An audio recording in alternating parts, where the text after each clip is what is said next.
If you've been listening to me for a while, you know I'm relentless about figuring out my chronic migraines. I will try anything research, testing, experts, and yes, even the occasional woo woo experience. So recently, I went to see a medical intuitive because why not? I've tried everything else.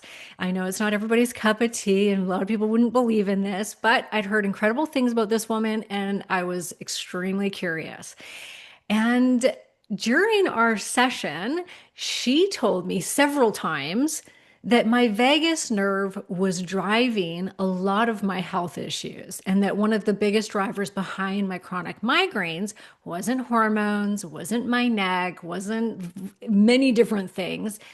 It had to do with my vagus nerve that made my nervous system, I guess, overreact, and it's been stuck in this overreaction state for a very long time. So naturally, I got off the call and I went down the rabbit hole on all things vagus nerve. And the more I learned, the more I realized just how powerful and misunderstood this nerve actually is. It influences everything from inflammation to digestion to sleep to our emotional resilience. Which brings me to my guest today, someone who has completely changed how we think about the vagus nerve and autonomic regulation. Dr. Navaz Habib, aka the Vagus Nerve Doc, is a best-selling author of two books, Activate Your Vagus Nerve and Upgrade Your Vagus Nerve, and host of the Health Upgrade podcast. After using functional medicine to overcome his own health challenges, Dr. Habib built Health Upgraded, an online health program implementing his vagus protocol to guide parents and professionals to enhance their health by unlocking the healing power of the vagus nerve to reduce the effects of stress and inflammation. So, welcome to the show. I'm so honored to be here. Thanks for having me, Karen. I'm so excited. And you are a fellow Canadian. We just both Yes. realized that we're both here in Canada because today is Thanksgiving, the US Thanksgiving. So, everybody in our vicinity of all of the American people that we are in touch with is like it's like shut down in the United States right now for Thanksgiving. You guys take it very seriously, not quite as serious as the Canadians do, I don't think. You're absolutely right. It's a Oh, different experience in Canada on US Thanksgiving. yeah. So, do you have your own experience with the vagus nerve that got, I mean, you're a chiropractic by trade. And so, you're dealing with the neck, which the vagus nerve runs through. But was there something that made you go, oh, this is a massive missing piece in what I'm doing? I am a neuro nerd. I have Okay. always loved neurology, brain functionality, the connectivity between the brain and the body. And I think what has happened over the last, I don't know, 40, 50, 60 years in the Western medicine model is that we separated everything out. We disconnected the body into its different systems, into different organs. So we've got the neurologists, we've got the respirologists, we've got Right. the GI Urologists docs, and the yeah, yeah. urologists, right? Like we've got and wonderful. I'm glad that we have these people that are able to specialize in specific areas, but they don't talk to each other. Yeah. And unfortunately for them, the body does talk across all of these lines, that there is a connection between all of these organs, all of these different systems, and there's no real separation within the body. Our body functions as a holistic system, a single holistic system. So it was my curiosity that brought me down this rabbit hole of why is the brain kind of the CEO of the body? And how does the brain get its information? And how does it regulate what's happening within the rest of the body?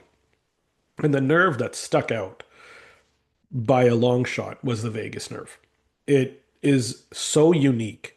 It is so different from every other nerve that we have in the body. It is still a nerve, but Hmm. its connections are vast to the point where it actually became known as the wandering nerve. That's literally the name of this nerve is wandering.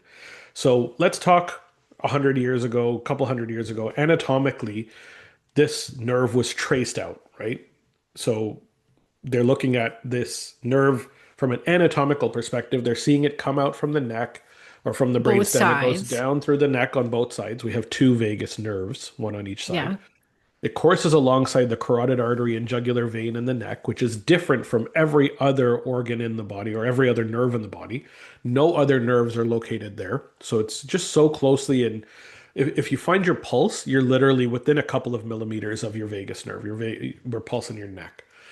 But it continues down. It goes into the thorax, the chest area, and that's where it connects to the heart and the lungs and the esophagus. And it continues down and it runs through the diaphragm. It doesn't innervate the diaphragm, but the diaphragm is very important in vagus nerve function. Continues down and it then innervates virtually every single organ in the abdomen: stomach, pancreas, liver, gallbladder, small intestine, a good chunk of the large intestine, kidneys, you name it. And Ovaries, indirectly, uterus. ovaries, uterus, exactly. So the Okay. end point of the vagus nerve is directly to the female reproductive system in females, obviously. In males, it's not. We have the Oh. sacral and pelvic nerves that run this particular set of information because male reproductive organs are lower down in the body. The female reproductive organs are a little higher. So there is a strong connection to regulatory function of hormones through the vagus nerve, but it Oh. connects to virtually every single organ in the body. And It can I was, just say just of one thing, course, just yeah, because I'll know I'll forget if I don't say it right away. totally. What just popped in my head was not only that is it's probably also because whoever created us, whatever your belief is, men were meant to spread seed at all times till the day they die. And you guys have that ability because you don't have to carry a child or nor grow a child. A woman, she would have to have that built-in system of the nervous system so that you could signal somehow to the ovaries in your uterus, like, hey, there's stress, there's not enough, or health problems or whatever it might be. Could it be signaling to the ovaries and the uterus, like, hey, this is not a good time to conceive, so we are going to somehow affect the reproductive system via the vagus nerve?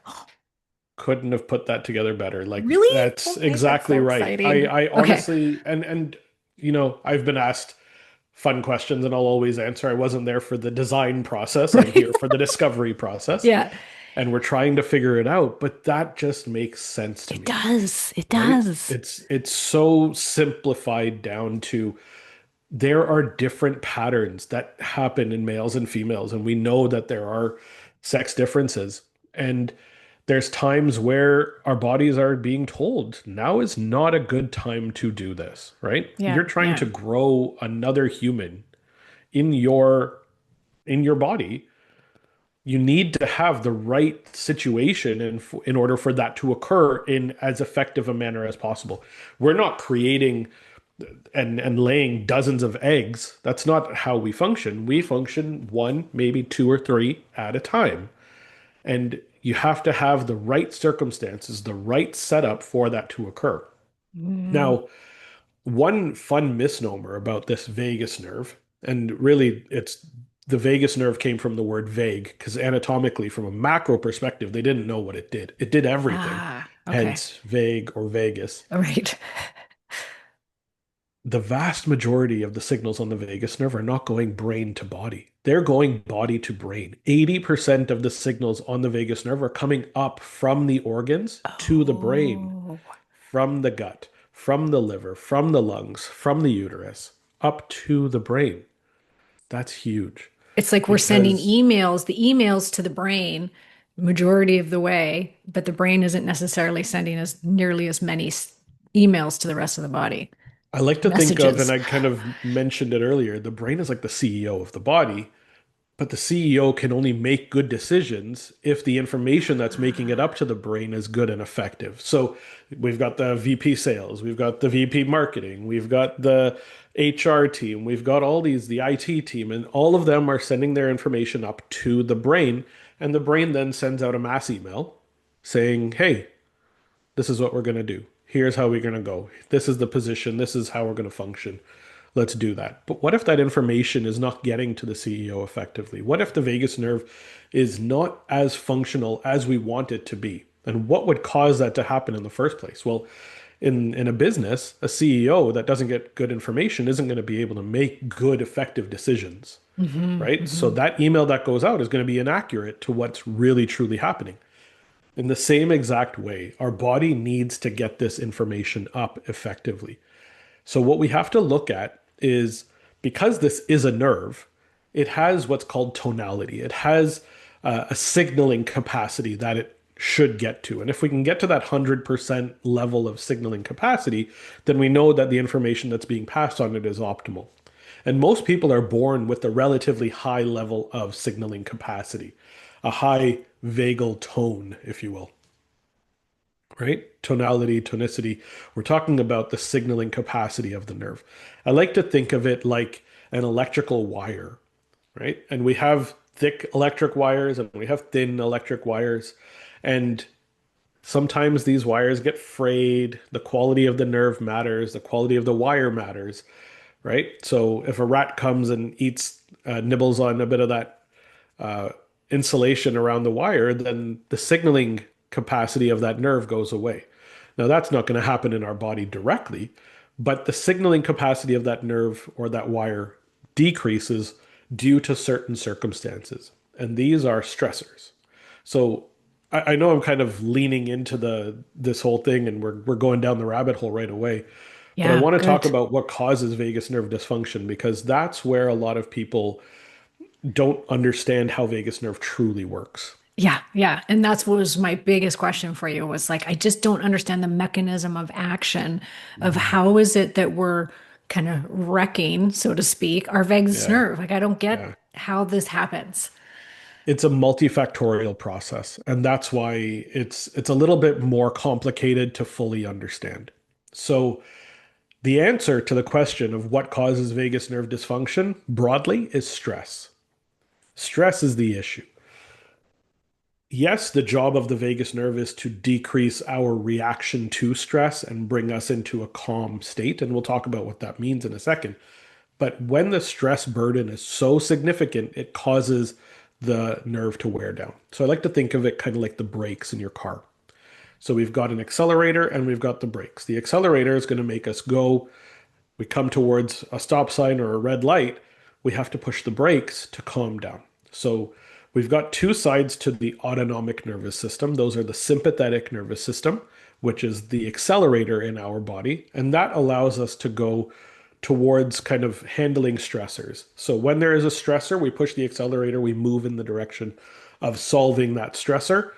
Once that stressor is solved, completed, when that issue is gone, we can push the brakes and put our body back into a situation of rest, digest, and recover. And that's the parasympathetic nervous system that's run primarily through the vagus nerve. Now, what happens if you're flooring it on the gas all the time? What happens if the stress level is quite high because you've got financial issues and you've got the kids running around and you've got, car issues and marital challenges and you're eating a ultra processed diet? You're You're pushing the just living accelerator in 2025. How about? pretty much, right? And what essentially that is like a brick has been put on the accelerator and you're trying to push the brakes. And Mm, what happens to the brakes as you continue to push? They wear wear down and down. they wear down and they wear down until they become entirely ineffective.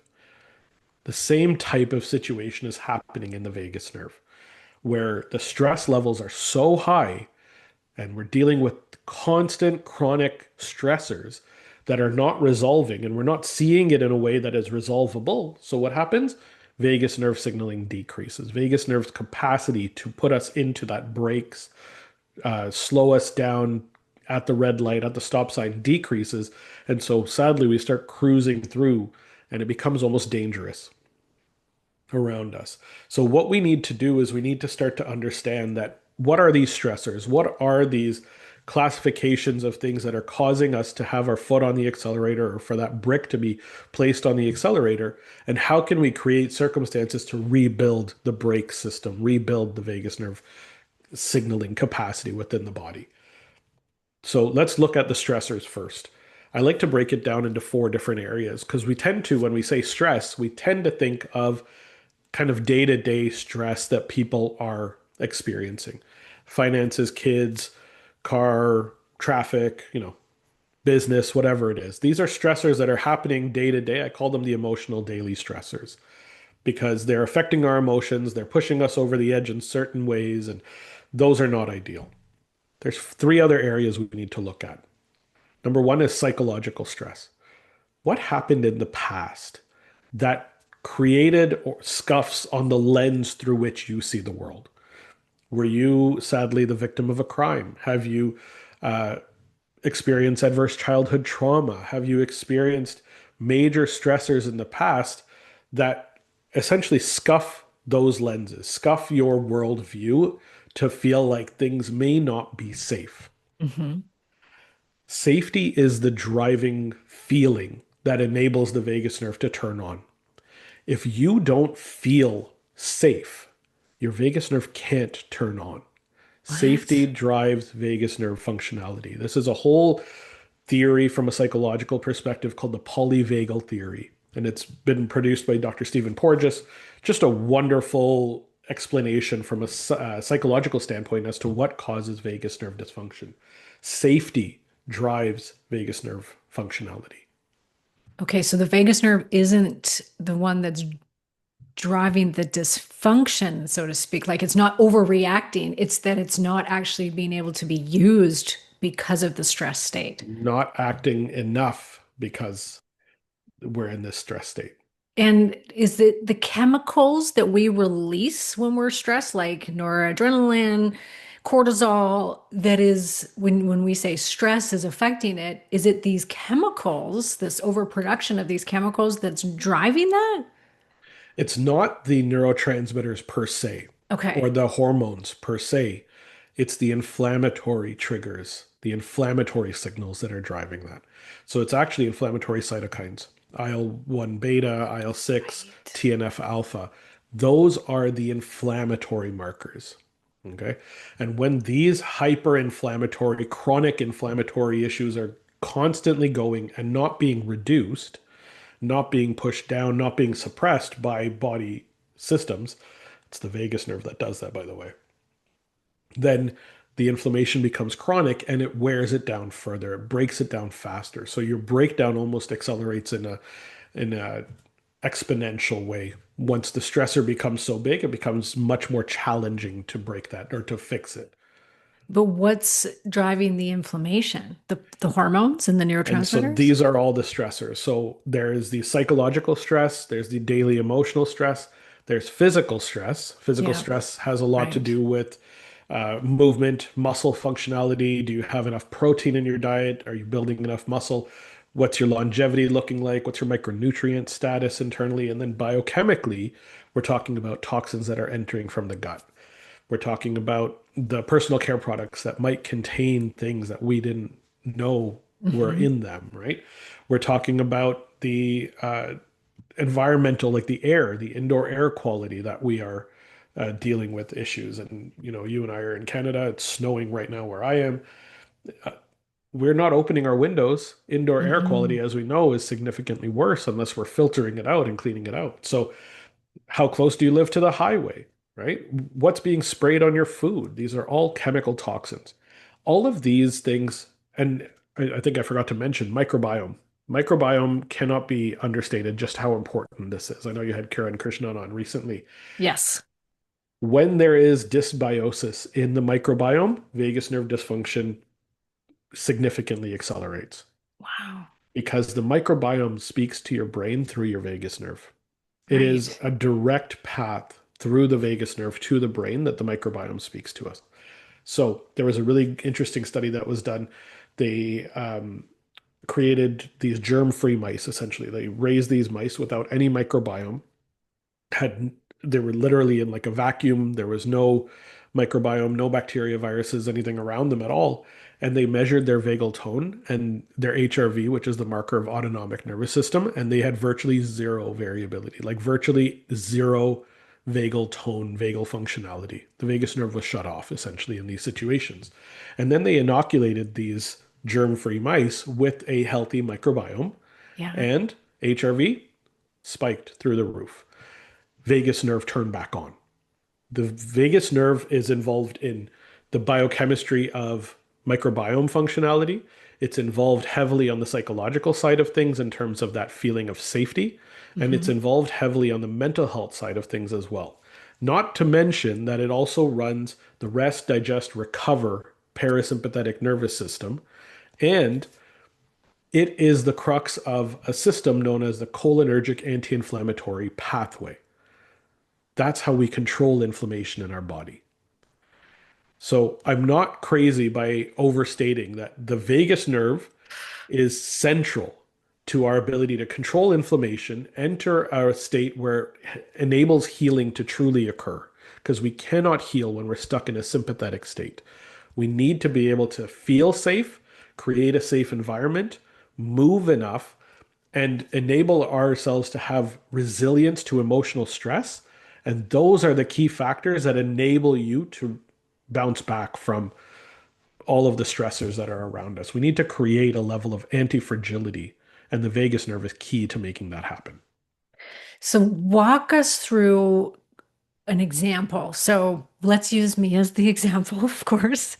So when my chronic migraine started, it was like this light switch almost like went off in my system or something broke. It was like, Yes. and leading up to that time was a very heavily, like emotionally stressed out period of time where it was just kind of like my body went, yeah, I've had enough. And I suddenly, like overnight, started developing chronic migraines, severe insomnia where I did not sleep for months on end. Was having horrible digestive issues and rapidly gaining weight. And I feel like I've done okay at healing from that. This was 18 years ago now or 15 years ago. And so I've done a lot of work, but I still feel like I'm stuck there. And so can you explain kind of, okay, well, what happened then? Like, what happens in these times when stress does get too much? And then what's the cascade? Yes. It's such a common story that I hear. One of the first questions I'll ask when I'm working with a client when something new comes in, and they say to me, my kid was in the hospital for after a car accident for like 6 months, and I was the glue holding the family together. And once Hmm. everything resolved and they were okay physically, that's where my issues started because my Yeah. body gave up. What happened during these major events, these significant psychological, biochemical, physical, and emotional stress moments, is that the foot went down on the gas completely and the brakes tried their best, but they burnt out really fast. And Hmm. what's essentially happened is what's called nervous system dysregulation. Because what we have is a balancing act between the accelerator and the brakes. I almost want to think of it like a dimmer switch Hmm. on the wall, a dimmer light switch. And we want to be able to go up and down. But what happens if something gets stuck at the back and your dimmer switch gets stuck on the on position all the time? That's essentially what happens when we go into this situation. And the cascade of this is our ability to communicate between the brain and the immune system decreases. And that's what microscopically we've identified as where the vagus nerve is going. So we have immune cells present in every organ of our body. They're called tissue resident macrophages. They have different names in every single organ. They're the Kupffer cells in the liver, alveolar macrophages in the lungs, microglial cells in the brain, intestinal macrophages in the lining of the gut. These tissue resident macrophages are the target communication point between the vagus nerve and the brain. Because we've now, in the last 20, 30 years, had such a huge, drastic uptick in our ability to understand what the vagus nerve is actually communicating with, it's these cells.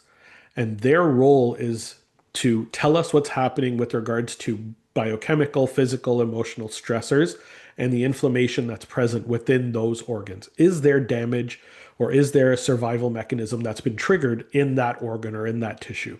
That information needs to get passed up to the brain. The vagus nerve needs to be functioning for that information effectively to make its way up. We turn that around. 15% of the signals on the vagus nerve go down from the brain to those organs, particularly to those immune cells. and it's signaled through acetylcholine.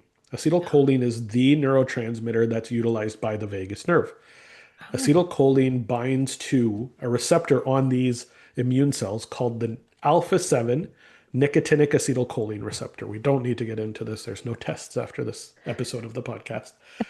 But that receptor, when it gets activated because acetylcholine binds to it, it triggers a cascade inside. There's the JAK2 STAT3 pathway, there's the NF kappa B pathway. These two specific pathways are going to down regulate inflammation. In those immune cells, it's going to tell them don't go into fight mode. Fight mode is no longer necessary because the threat is gone. So you turn on a fire to kill off whatever the threat is, and now we need to shut off that fire. What if you don't have the signal going down to say shut off that fire? What if the immune cells continue down this cascade of breakdown, right? Because the immune cells are there to protect us from a threat. But what if it still thinks that threat is there? What if there isn't a signal saying that threat is now gone? That's what happens in a situation like yours, where the brakes got worn out so badly yeah. that your gut health went down, your your nervous system was completely dysregulated. You were pushed heavily into a sympathetic state, Hmm. heavily towards that dimmer switch being on all the time. That stopped your ability to turn on serotonin production in your gut. Serotonin converts to melatonin in the body. You weren't able to fall asleep. That's your insomnia. Your brain functionality decreased. Your migraines are a direct sign of immune activation of the microglial cells in the brain, happening in a very drastic acute experience. So we have this hyper expansion or vasodilation of the blood vessels in the brain, causing migraine with aura potentially as well. So that explains this. But the entire Yeah. cascade is a dysregulation of immune cells when you don't have good vagus nerve function. When the vagus Wow. nerve turns back on, you can start to re-regulate. And there's a few things that need to happen for that process to take place, for the vagus nerve to turn back on. And it takes time. It's never going to be an immediate, quick reaction, but there's ways to make it happen and there's ways to accelerate it as well. And yeah, was when I just posted the interview. What, by the time this comes out, 2 weeks prior, I will have posted my interview with Kieran. And Kieran was and I were talking about the effects of losing our hormones in midlife and what that's doing to our gut and our Yeah. gut integrity. And he was like, estrogen, so good for your immune system. Same with progesterone, but also really important for gut integrity. And then that's why we started talking about the vagus nerve. And he mentioned you, and I was like, oh, I've got him coming on the podcast next. And he's like, yeah. So if your hormones are dropping in midlife, and also as estrogen drops, we lose cortisol binding globulin, levels of cortisol binding globulin, which bind up your cortisol Yeah. to a certain extent, more so in others. But basically, estrogen drops and we lose some of that binding, which means now we have more free cortisol, stress in the system. And so we see this in midlife women where all these really important hormones going down, but stressor hormones are going up. And so when you were talking about the mice study, when they had no good microbiome and how that like the vagus nerve and the tie-in. So now that's another layer on top of everything else that we're dealing with in midlife, but that's being drastically affected Yeah. in our day to day and all over. And like you said, or our immune system, our organ health, everything is being helped by or should be getting helped by the vagus nerve. And now we're losing that tonality, do we say? Yeah. Vagal Wow. tone is decreasing. And what you want to remember is perimenopause. I didn't understand it until I saw a chart that Dr. Stacy Sims had shared at one of the presentations I was at. She's a brilliant Yeah, lady. she's brilliant. Yep. And it was, to me, it was this perimenopause is this roller coaster of hormones, and nobody knows where it's going to go. In each individual, it's going to be very different. And we're just kind of going through this kind of ridiculousness. And then menopause happens and everything just shuts off, basically. Yeah. And Can you imagine, and you've experienced this, I can't even imagine it. What does it feel like? Do you feel when your hormones are going through a roller coaster of emotion? Do you feel safe? No. And Because you you're feel like, like your what is nervous system's happening to my body? fried. What is happening to my body right now? Why are the things that I used to do that were good for me no longer feeling good for me? Why am I not able to get this sleep? Why am I dysregulated on my body temperature all the time and I'm having these hot flashes or feeling cold all the time, right? Your body is in a complete state of just ridiculous, uncontrolled functionality. And you're just surviving. And if you're just Yeah. surviving, you can't feel safe. No. And so, in addition to the biochemistry of everything being dysregulated, you have this psychological impact of, man, what the hell is happening in my body? And you're consciously anxious about this. And that anxiety triggers a lack of feeling of safety, and your vagus nerve turns off. And so, this combination piece of when you're going through these changes, when you're going through these challenges of adding levels of safety, adding layers of practices that can enable that safety feeling can actually go a really long way.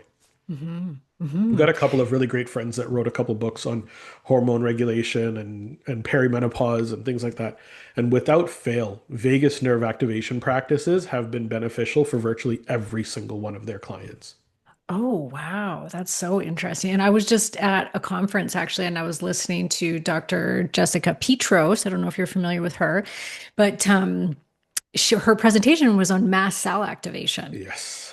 and histamine. Yep. And her whole point over the entire thing, like she gave well, a bunch of different solutions, but the number one, she said that if you don't do this, all the rest won't even barely matter. And it was vagus nerve. And she said, you have got to calm the nervous system and you have to address your vagus nerve, or else this is not going to get better. And the science behind that, the mast cells also have alpha 7 nicotinic acetylcholine receptors on each and every single one of them. So that's why. It's that pathway. We need to produce enough acetylcholine. We need to have enough vagal tone signaling capabilities. We need to have acetylcholine released to these immune cells to calm them down. The nervous system and the immune system are two hands or two sides of the same coin, but we've separated them out. And that's not reality. Reality is each one of these systems works together. The nervous system and the immune system work together through the vagus nerve. If you don't have a well functioning vagus nerve, your immune system's going to go into fight mode, which is virtually the same as sympathetic fight and flight state. And if you have a well functioning vagus nerve, you can shift your immune cells into fix mode, into repair and regulate mode, because you're turning your nervous system to parasympathetic rest, digest, recover state. This is key to all of this. Mast cell activation is a huge piece to vagus nerve dysfunction, right? That's a massive layer on this. And if you think of virtually every chronic health condition that we have, Mhm. it always starts with an excess level of some root cause triggering chronic inflammation that is uncontrolled. We need to control the inflammation. The vagus nerve is a pathway to do so. Wow. Outside of inflammation being the driving factor to vagus nerve dysregulation, can we actually damage, like physically damage through neck injury Yeah. or something like that, the Yeah. vagus nerve? One of those things that I look for when I'm talking to a new client is, Hmm. was there ever either a surgical incision or a surgical cut of the vagus nerve? That does happen from time to time. But the bigger one is whiplash, concussion, or some Okay. sort of upper neck injury. If there is a whiplash style injury, what happens is a shearing force takes place along not necessarily the nerve itself, but in the brainstem where the vagus nerve connects into at an area called the nucleus tractus solitarius, which is in the medulla oblongata. We don't need to get into that. The shearing force is essentially, imagine a wire or a series of wires that are getting pulled and sheared. Mm, And you can imagine that any damage that does occur there, physical damage that does occur there, is going to displace. the connectivity. It's going to create not only an inflammatory reaction in there, but a physical separation of those nerves. What that does is it disconnects the vagus nerve. So yes, 100 times out of 100, I will be looking for this, and I swear to you, it's about half the time there is some physical injury that we find as a precursor that led to all of these things occurring. Oh my goodness. Well, not to bring it back to me again, but I don't want to make this interview about a coaching call for Karen. But I've got histamine intolerance. That's something else that came out of that time. Uh, Also, I have been told by chiropractors, a chiropractor that did an x-ray of my neck. Been told by an osteopath, or asked by an osteopath, asked by a couple other people, have you ever had a severe neck injury or a car accident? Like the chiropractor, I remember he looked at my x-ray and he was like, "Oh, you were in a bad car accident. You must have had severe whiplash." And I'm like, I was never in a bad car accident." And he was like, "But there's something here."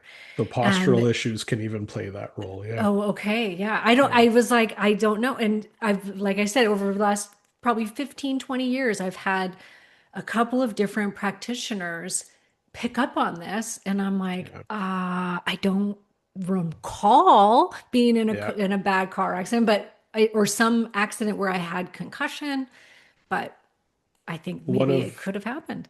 one of my former clients a long time ago, she's doing significantly better now, but she was a former world champion figure skater. Um, Canadians would know who she is. And during our discovery process, she came in for gut issues and headaches and migraine. And she had a minimum of 8 concussions due to slip and fall injuries during her training when she was in her 80s. At the same time, she had eating disorders, which a huge piece to the puzzle is, were you allowing your gut to function well? Right. So we're stacking physical injuries on top of psychological stress. She needed to look a certain way to be on the world stage in Right. Paris figure skating, right? She had these emotional stressors. Then, because of that, it triggered these eating disorders. She was dealing with, at different times, anorexia and bulimia.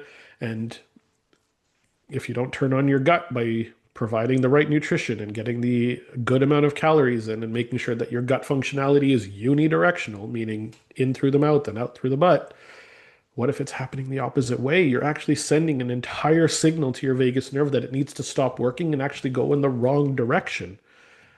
Looking for those situations in Mm-hmm. your past, not necessarily your past, but in the past of any Mm-hmm. of our listeners, anybody who's watching this, those are moments of insane vagus nerve dysregulation or dysfunction.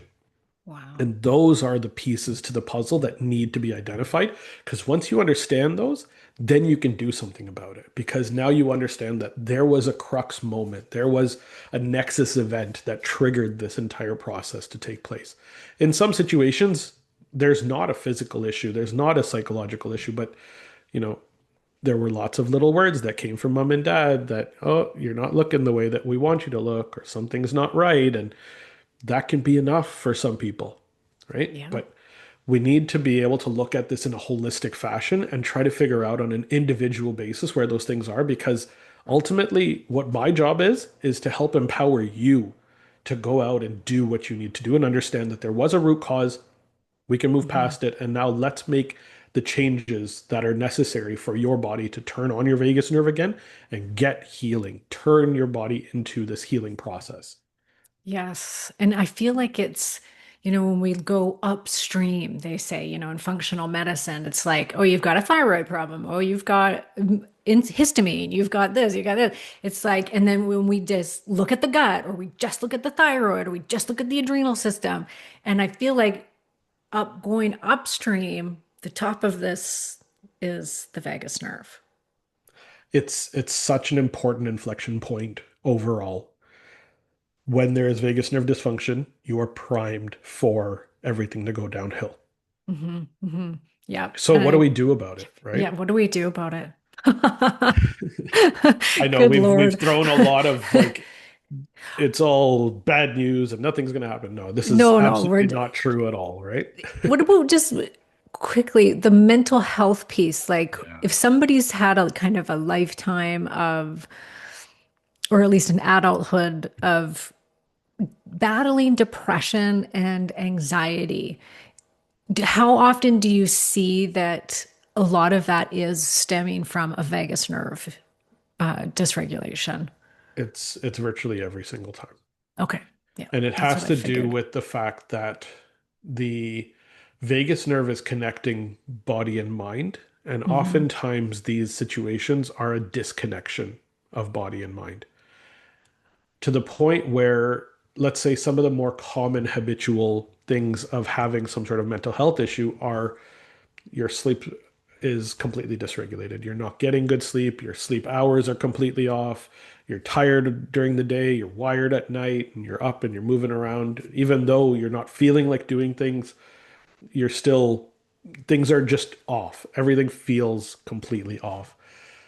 In addition to that, we've got the 90% of serotonin and 50 to 60% of dopamine that are produced in the lining of the gut within our body Mm, that need to be sent signaling up to the brain that where things are going okay. If vagus nerve is dysfunctional, that's going to play a huge role. So gut issues, mental health issues, hand in hand, yeah. totally. So Yeah. I see this if somebody is dealing with the mental health issue, even a bigger one on this same area is PTSD, post-traumatic Yes. stress disorder. We're Yes. seeing vagus nerve stimulation, vagus nerve activation practices as being the single best therapy when it comes to PTSD, post-traumatic stress. Wow. Unbelievable. And this would be why, like, I have a friend of mine who's battled with chronic depression, anxiety her whole life. And she says she always feels best if she eats a ketogenic diet. Yeah, because excess sugar, excess insulin is completely dysregulating. It's going to drive up cortisol. It's going to drive up sympathetic state because you're stressed because you don't have balance of blood sugar. And ketogenic diet, or at least a low carb style diet, decreases that biochemical stressor. Right. Yeah. And she So, has a huge severe piece. sugar addiction. So, Yeah. Yeah. yeah. That Yeah. makes a ton of sense. And probably those are the sugar is like a comfort food It is. due to Yeah. other psychological stressors that happened in the past. Yeah. Yeah. Oh my goodness. Wow. Okay. What are we going to do about this? The Give us answer all the is answers. the answer is so simple. Oh.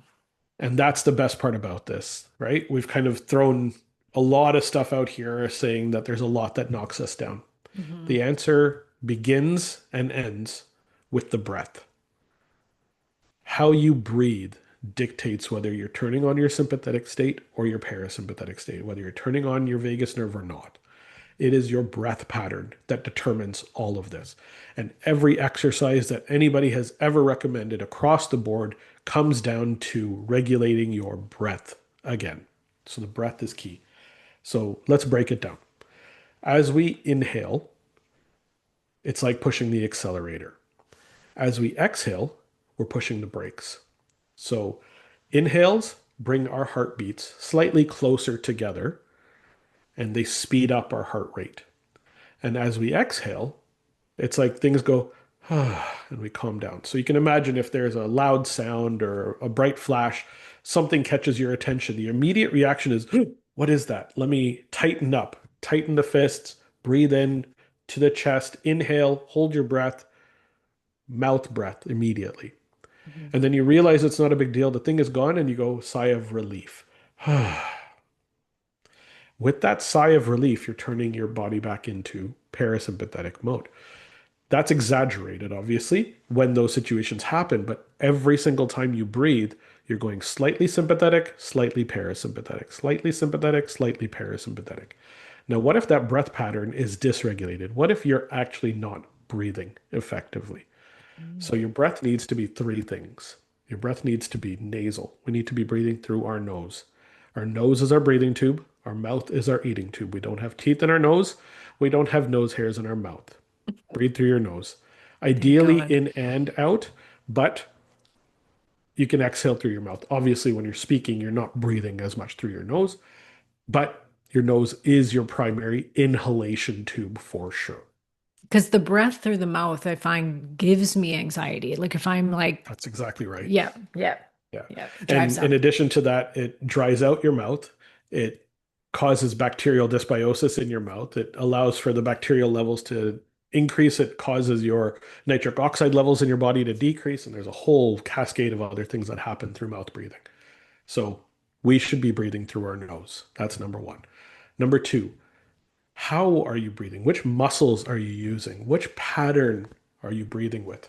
We should be using our diaphragm as the primary breathing muscle. So I like to do this with every single one of my clients. Put a hand on your chest, put a hand on your belly, and take 3 breaths. Which hand is moving more? My Is it the hand that's on chest. your chest Yeah. or the hand that's on your belly? Well, guess what? We should be breathing with our belly. We should be breathing with our diaphragm that causes our belly to expand with our inhales.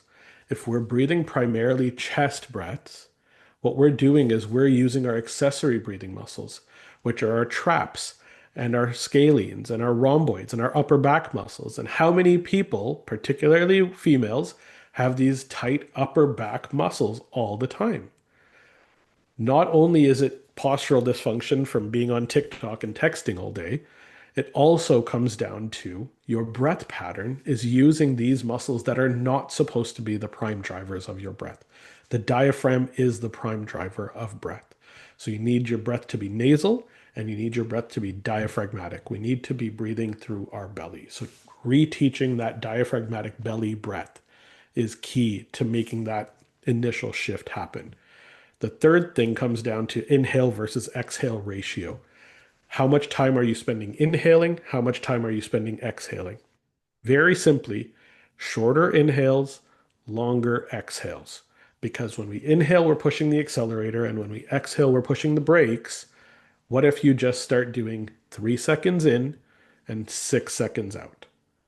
And slow the breath down and process it in this way. So nasal, diaphragmatic, 3 seconds in, 6 seconds out, longer exhale. And then if you want to expand that and go a little bit deeper, the pattern that I love to get to, particularly for sleep optimization, is the 4-7-8 pattern. I love the 478. Four My seconds favorite. inhale, 7 second hold, eight Hmm. seconds out. And that is a vagus nerve activating breath pattern that slows your breath rate down, teaches your body to have effective carbon dioxide tolerance, and allows your body to be in a calm state because as you exhale, spreading those heartbeats out just a little bit more increases our heart rate variability, our HRV. HRV is a thing that we're now becoming all aware of because everybody's got Whoop bands and Aura rings and Apple Watches, and they can track this. And HRV is the measure of autonomic nervous system balance. Are you turning on the accelerator or are you turning on the brakes more?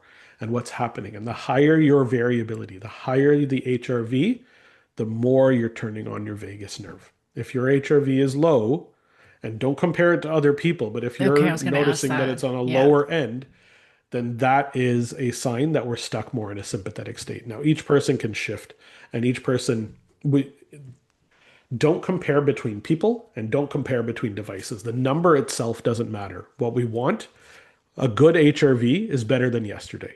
Can we get our HRV to increase and increase the average over time? We want our HRV elevating over time. As we age, generally HRV does drop, but if you ever look at the curve, HRV increases at the highest age groups. Why do you think that is? Well, the people that had lower HRV pass away, and the average ratio goes up because the Oh. people with higher HRV live the longest. Oh. And but it doesn't matter. It's your number is not necessarily bad. It's you want to see, you just want to see that variability going up because mine's always 20 between 24 and 35-ish, which is really low. But I've now heard that that's okay. That's my HRV That's your possibly. HRV. There's too Yeah, many okay. factors to tell us what a perfect exact HRV is. Like a Okay. resting heart rate, which is completely different. We generally want to be close to that 55, 50 to 60 range, telling us that our heartbeat is efficient. HRV is not the same. That said, there are some things when it comes to performance levels that we can identify, but you want to ideally have an HRV that is over time trending upwards. Okay, particularly if you start noticing it during chronic health conditions. Hmm. So the range is pretty drastic. It can be anywhere from kind of the low single digits in milliseconds, which is not great, to endurance athletes that have like 150 milliseconds. And what we're looking Wow. at is incredible variability between these capabilities, but that Right. does decrease. So what that is cumulative stressors are building up. Sympathetic state is being turned on more. And if we don't build that autonomic resilience, we don't build up that vagus nerve capability, then we're allowing that to knock us down and for the HRV to follow suit. Yeah. Are we trying then to have this kind of breath just start to happen automatically You throughout want the to day? train it. Like the 4-7-8 breath is something that you have to, it's a practice. Totally. You obviously can't be doing that all day long. Totally. But the diaphragmatic breathing through the stomach and through the pelvis, can you get to a point where that just is, you're doing this unconsciously? Yeah, absolutely. You can. There's a couple of great books on this particular topic. For beginners, I love the book Breath by James Nestor. It's a great way to understand how we should be breathing and kind of from a journalist standpoint, a little bit more on the science. If you really want to dig into breath optimization, it's The Oxygen Advantage by by Patrick McKeon, and that book changed my view of the importance of health or breath optimization because it comes down to the efficiency of your breath.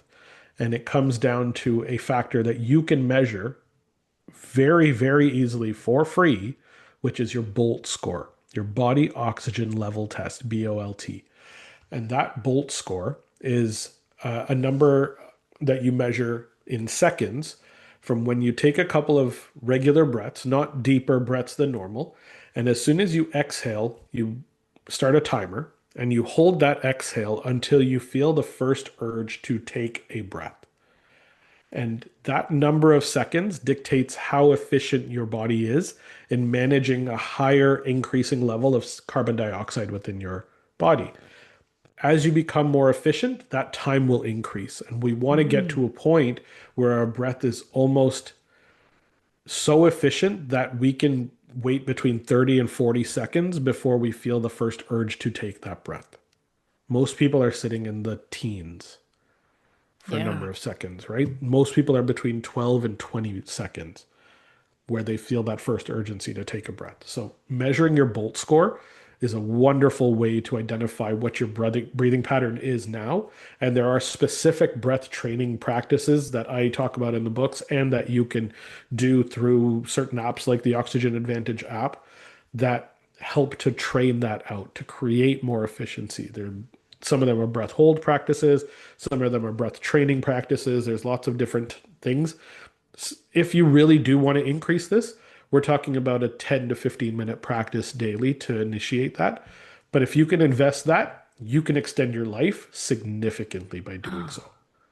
wow. And so many of your, I would think that all of these health problems that we're talking about are just going to start to get better. Well, if you breathe better, your vagus nerve is far more capable of turning on, which tells us that we can recover and we build the resilience to a lot of these stressors. And then we're able to control inflammation and we're able to rebound from these immune hyperactive moments. So we love pairing good breath practices and then you layer on top of it humming, chanting, gargling, singing, going into a cold plunge if you're up for it, doing sauna practices, engaging in creative pursuits, right? Going out in nature. These are all layered on top of your breath. Mm. So creating these practices that enable you to go into that calm parasympathetic breath pattern naturally and create that opportunity for these to be things that you're doing all the time. That's really where you want to go. Do you do this all the like, do you feel like you've gotten to that place where it's just automatic now for you? Not as much as I would have hoped, but my Bolt score is pretty reasonable.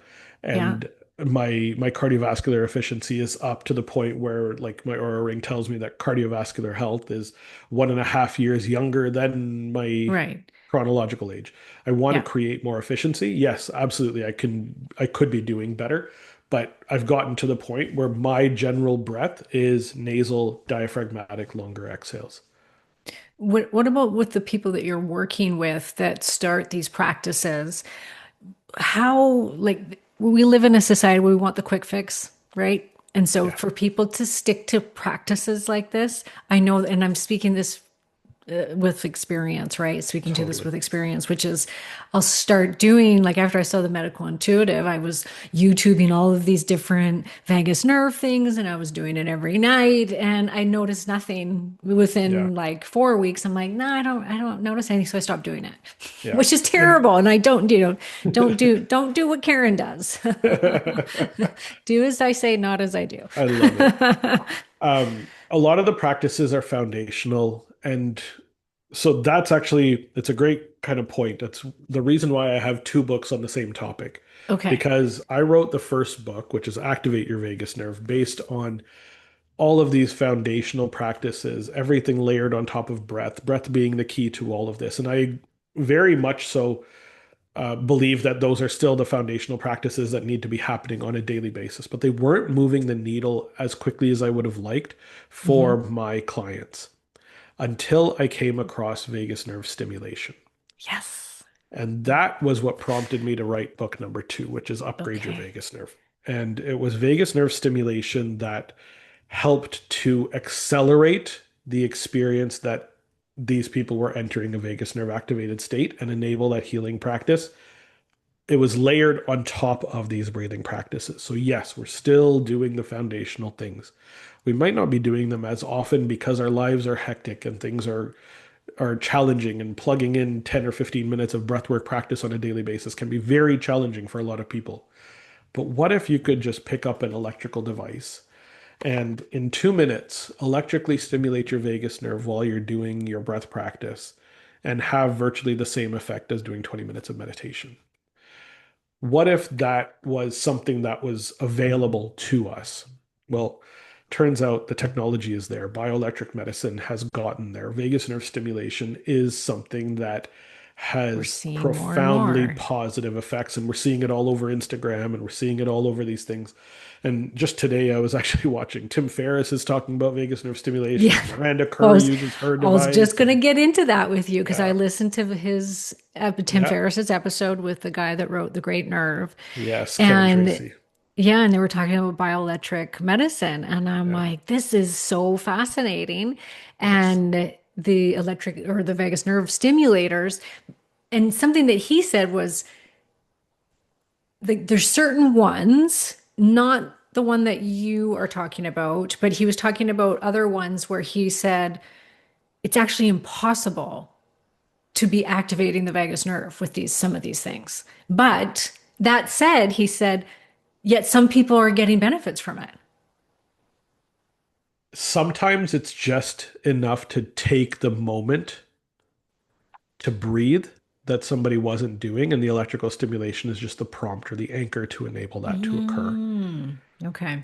And the breath practice or the breath pattern is creating that positive shift for some people.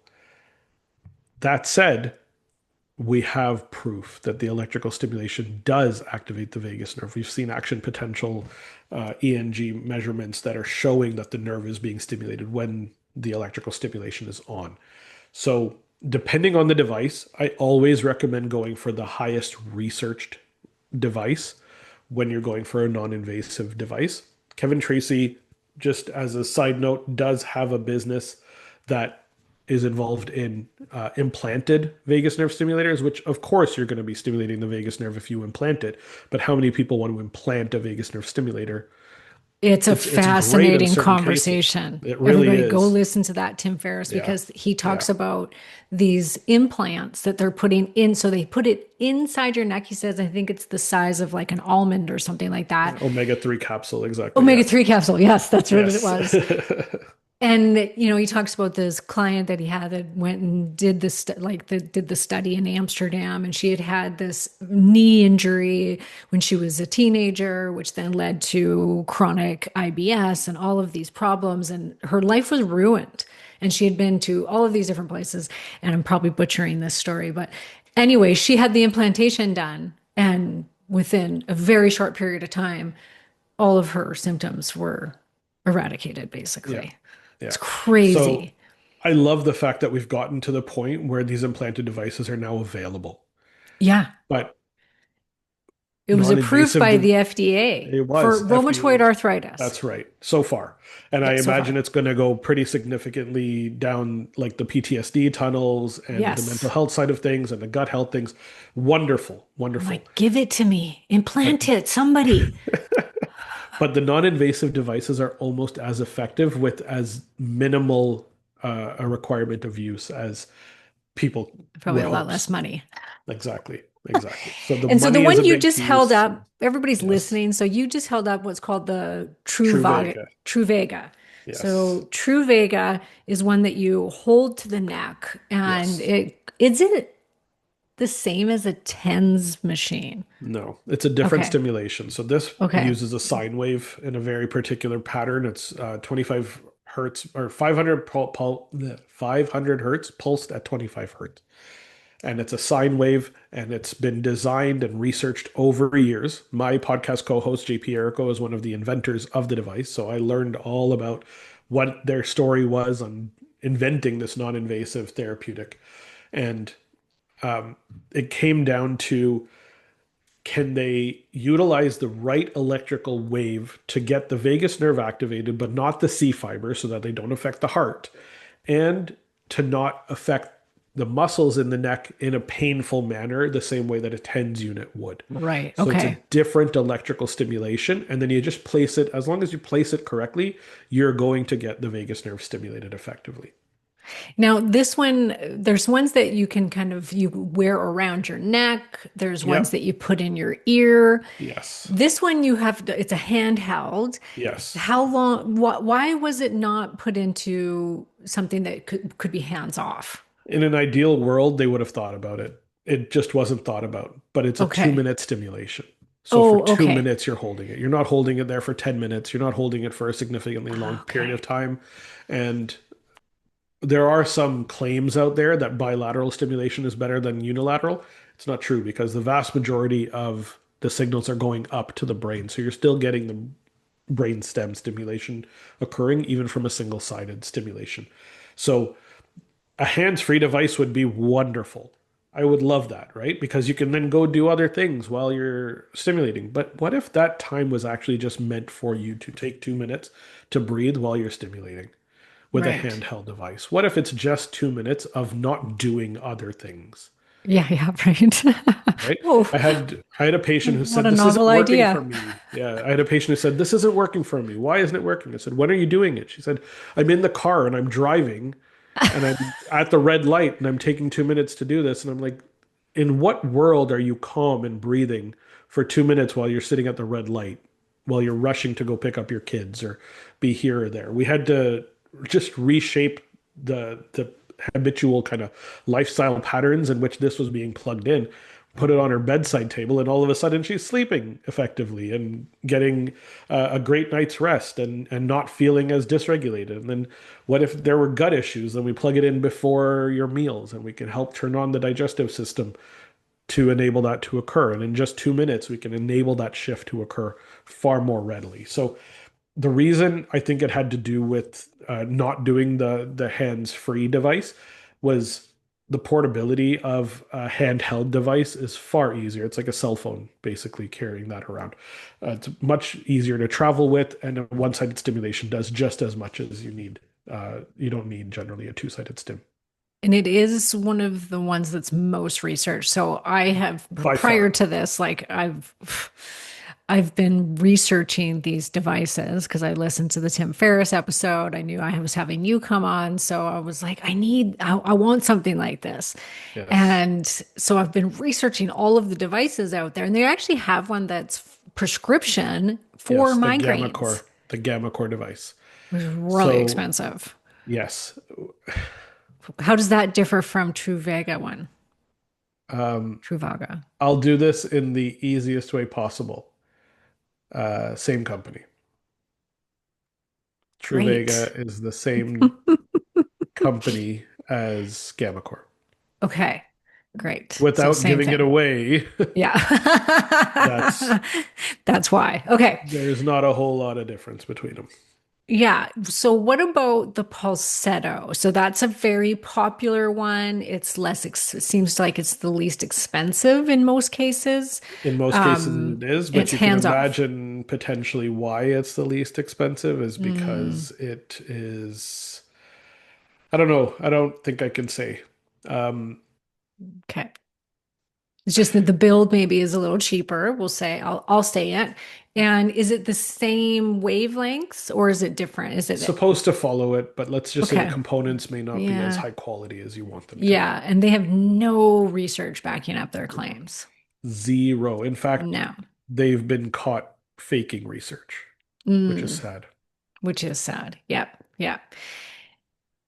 Okay, so the handhelds, you do see them kind of just, they work really well with if you're doing the other things. Exactly. You have to do it with those other moments. And it's, if nothing else, this is an augment or an accelerator tool to enable your foundational practices to take hold faster.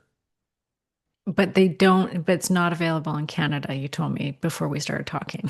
By the time this podcast comes out, I'll say we'll be working on making some changes there. So it should ideally be available, and there's a couple ways around this. So we can chat offline about Okay. that. Sorry, you guys don't get to know my poor Canadians, but it's coming. It's coming. It's coming.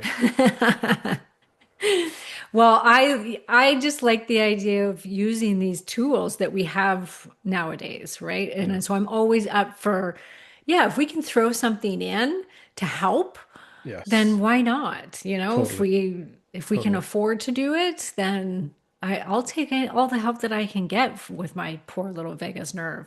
Totally. Will this help also if there was damage? Let's say there was a car accident, was whiplash. Do all of these things that we're talking about, are they going to help that vagus nerve too There's that's not been a damaged? 100% guarantee. I can't say Yeah. for sure in every situation. That said, very few people that I've recommended this to have come back and actually had no improvement or no change. So I will say with between an 85 to 90% rate, it will benefit if it's used in the right way. Mm, okay. And which is what do they say? Like 2 minutes a day or 2 minutes, ideally twice a day, but 2 minutes twice a day? daily for Okay. a lot of people can be enough. Which we can I've do used it with that. my kids. It's super safe. Yeah.